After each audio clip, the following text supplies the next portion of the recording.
میرے عزیزو، آج ہماری خاندانی زندگی، گھریلو زندگی، رشتہ داری کی زندگی میں ایک بڑی وجہ آپس کے ٹوٹ پھوٹ کی یہ ہے کہ مالی معاملات ٹھیک نہیں،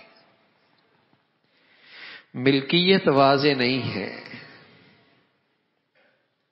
رسول اللہ صلی اللہ علیہ وسلم نے، شریعت نے ایک بہت خوبصورت اصول دیا ہے۔ فرمایا کہ تعاشروا کالاخوان، رہو تو بھائیوں کی طرح، وتعاملوا کالاجانب، لیکن جہاں بات معاملے کی ہو، لین دین کی ہو، ملکیت کی ہو، پیسوں کی ہو، وراثت کی ہو، حقوق کی ہو، وہاں ایسا معاملہ صاف کرو جیسے اجنبیوں کے ساتھ کر رہے ہو۔ رہو بھائیوں کی طرح۔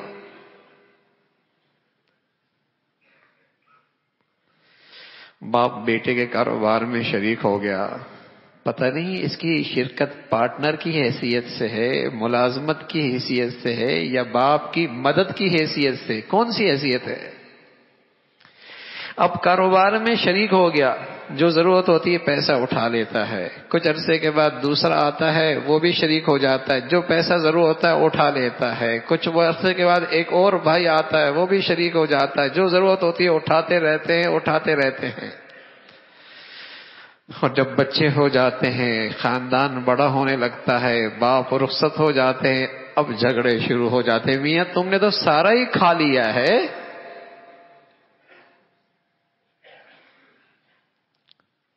تم نے تو میرا بھی حق کھا لیا۔ اور میرے عزیزو، نماز بھی ہے، روزہ بھی ہے، زکوٰۃ بھی ہے، لیکن معاملات صاف نہیں ہے، پتہ نہیں میں کس کا حق کھا رہا ہوں، حلال بھی کھا رہا ہوں، حرام بھی کھا رہا ہوں۔ اور یہ اس مجمع کی بات کر رہا ہوں جو مجمع جس کی نیت خراب نہیں ہے کہ وہ کسی کا مال کھانا چاہتا ہے، نیت نہیں خراب، کسی کا حق نہیں مارنا چاہتا، کسی کا ناجائز مال نہیں لینا چاہتا، لیکن لا علمی ہے، لا علمی ہے،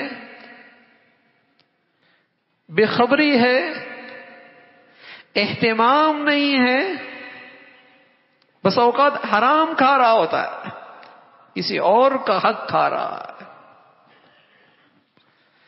اگر ان سے کہہ دیجئے میاں حساب صاف کر لو، کہتے میاں بھائیوں میں بھی کیا حساب ہوتا ہے، میاں حساب سال کا لو، میاں باپ بیٹے میں کیا حساب ہوتا ہے، ابھی تو بڑی محبت کا اظہار ہے، کچھ سالوں کے بعد ایک دوسرے کو دیکھنا بھی نہیں چاہیں گے،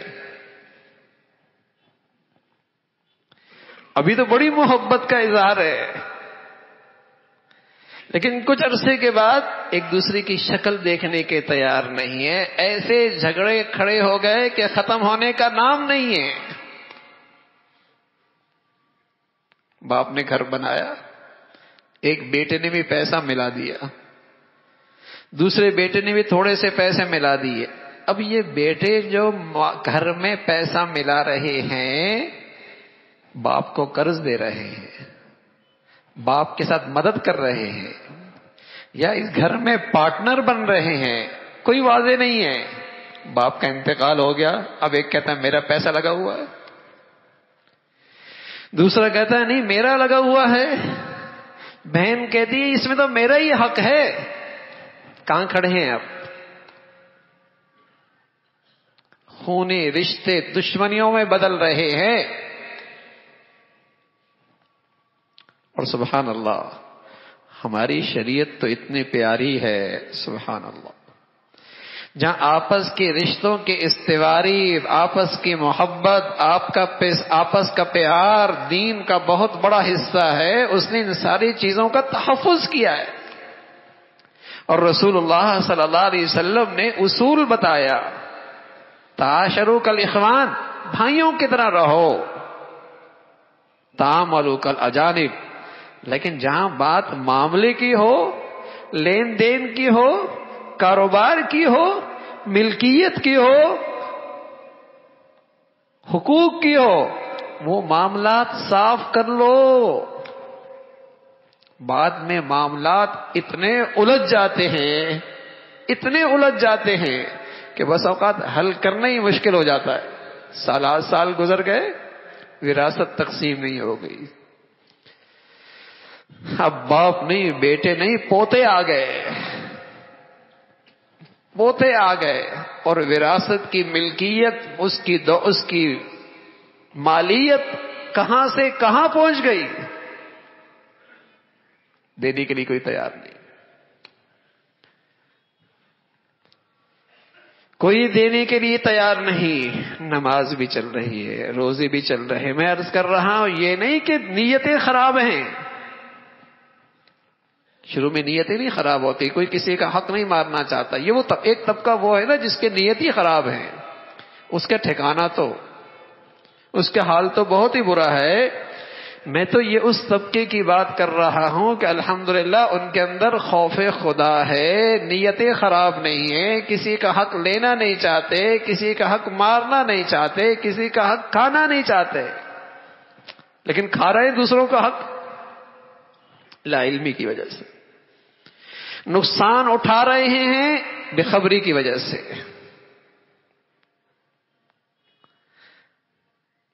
عالم دین کی خدمت میں جاتے ہیں تو ایک ہی مسئلہ لے کے آتے ہیں، یا نکاح کا یا طلاق کا.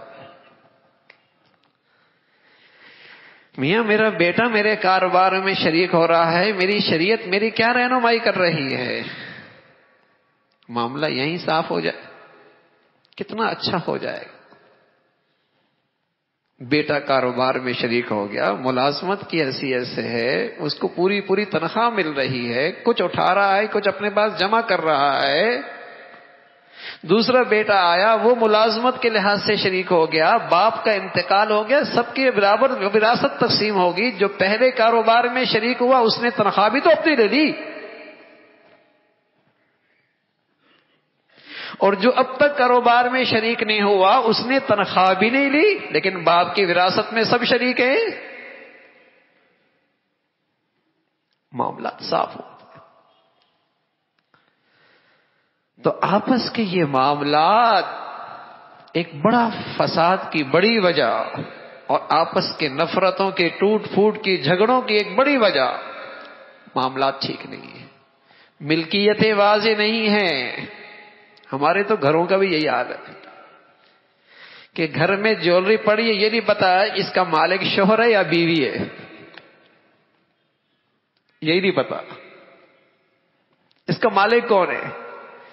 اب ایک کا انتقال ہو گیا، اب تقسیم کیسے کریں؟ ابا کی ہے، اماں کی ہے کس کی ہے؟ ارے میاں یہ حلال حرام کا مسئلہ ہے. تم لاکھوں روپے صدقہ کر دو، کسی کا 1 روپیہ ناحق جمع کر رکھا ہے، یہ وبال بڑا ہے. اور کسی کا حق لٹا دو، چاہے وہ روپے کی شکل میں ہے، اس لاکھوں کے صدقے سے افضل ہے.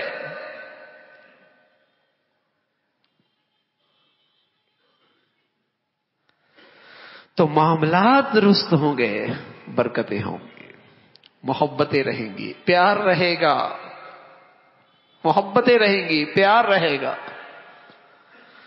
اور یہ بہت بڑا دین ہے کہ آپس کے محبتیں، آپس کا پیار رہے. اور جب معاملات صاف ہوں پھر آپ بھائیوں کے ساتھ رہیں، بھائیوں کی طرح رہیں، ایثار کریں، احسان کریں، ہمدردی کریں، تحائف دیں، تحفے دیں، ہدیے دیں. تحادو تحابو، پھر ہدیے دو گے محبتیں بڑھیں گی. اور اگر یہ معاملات صاف نہ کیے، ہدیے دیتے رہو گے، میاں وہ کہے گا ہدیے بڑے دے رہے ہو، میرا حق نہیں دے رہا بھائی، ہدیے بڑے دے رہا ہے، میرا حق نہیں دے رہا میرا بھائی. تحادو تحابو یہ تب ہوگا. تو معاملات صاف ہوں. اور رسول اللہ صلی اللہ علیہ وسلم نے فرمایا یہ آپس کا جوڑ، یہ آپس کی محبتیں نفلی نماز سے بڑھیا، نفلی روزے سے بڑھیا، نفلی صدقے سے بڑھیا، بہت بڑی عبادت صلاح ذات البین، آپس کا جوڑ. اور آپ علیہ الصلوۃ والسلام فرمان لگے وفساد ذات البین، آپس کا توڑ ہی الحالقہ، یہ سارا دین صاف کر دے گا. دل ہی صاف نہیں ہے، اس لیے کہ معاملات جو صاف نہیں، معاملات جو صاف نہیں ہیں، رواجی طور پہ ملاقات بھی ہو رہی ہے، ملنا جلنا بھی ہو رہا ہے، تقریبات میں شریک بھی ہیں، لیکن اندر کا حال بہت برا ہے. اللہ حفاظت فرمائے، اللہ حفاظت فرمائے. رسول اللہ صلی اللہ علیہ وسلم فرمایا کرتے تھے ایک وقت آئے گا اظہر الناس العلم وضيعوا العمل وتحابوا بالالسن وتباغضوا بالقلوب وتقاطعوا الارحام. بہت معلومات ہوں گی، عمل نہیں ہوگا، عمل نہیں ہوگا، کردار نہیں ہوگا. لوگ زبان سے محبتوں کا اظہار کریں گے لیکن دل محبت کی مٹھاس سے خالی ہوں گے. وتقاطعوا الارحام، سارے رشتے ٹوٹ پھوٹ جائیں گے. وتقاطعوا الارحام، سارے رشتے ٹوٹ پھوٹ جائیں گے. کیوں ٹوٹا بہن بھائی سے؟ کون کیوں ٹوٹا بھائی بھائی سے؟ یہ کیوں آپس میں رشتے، خونی رشتے کیوں ٹوٹ پھوٹ کا شکار ہے؟ معاملات میں دین نہیں، معاملات میں شریعت نہیں ہے، معاملات میں اللہ کا دین کا لحاظ نہیں کیا. اگر اسے رکھتے آج برکت بھی ہوتی، رحمت بھی ہوتی، محبتیں بھی ہوتی. برکت بھی ہوتی، رحمت بھی ہوتی، محبتیں بھی ہوتی. آپس میں محبت سے رہتے اور ہر ایک اپنا حق کھا رہا ہوتا. کل اپنے بچوں کے لیے اپنا حق چھوڑ کے جاتا، بس اوقات بہن کا حق چھوڑ کے جا رہا ہوتا ہے، کسی کا اور بھائی کا حق چھوڑ کے جا رہا ہوتا ہے. خود بھی غلط کھایا، اولاد کے لیے بھی غلط چھوڑا. لا حول ولا قوت الا. تو معاملات کی درستگی میرے عزیزوں، شریعت نے اس کا بڑا اہتمام کیا ہے. بلکہ آپ پورے قرآن پہ نظر رکھیں گے آپ حیران ہوں گے. قرآن کی سب سے بڑی آیت، قرآن کی سب سے بڑی آیت معاملات کے متعلق اتری ہے. اس سے بڑی آیت قرآن میں نہیں.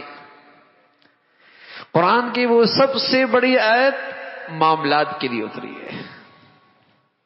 اس لیے کہ معاملات سے معاشرہ جڑتا ہے، خاندان جڑتے ہیں، رشتے جڑتے ہیں. نماز تو میری ذاتی عمل ہے نا، روزہ میرا ذاتی عمل ہے، عمرہ میرا ذاتی عمل ہے، صدقہ میرا ذاتی عمل ہے. لیکن معاملات، اس کا تعلق تو دوسروں سے ہے. اور کریم مولا اپنی رحمت سے بسا اوقات اپنا حق معاف فرما دیتے ہیں، لیکن جب بندوں کا حق وہ میرے ذمے ہوگا، یہ بڑی خطرے کی چیز ہے. اللہ بھی نہیں معاف کرتے جب تک کہ بندہ معاف نہیں کرے. تو بس اوقات صرف غفلت ہوتی ہے، صرف لا علمی ہوتی ہے، نیت نہیں خراب ہوتی، ارادہ نہیں ہوتا، کسی کا حق نہیں مارنا چاہتا، لیکن کبھی پوچھا ہی نہیں، کبھی ان معاملات میں رہنمائی ہی نہیں لی کس کا کیا حق ہے. تو میرے عزیزو، ہمارے ہاں شریعت پڑھائی جاتی ہے دینی اداروں میں، تو ایک کتاب ہے اس کا نام ہدایہ ہے. اس کے 4 حصے ہیں، 4 حصے.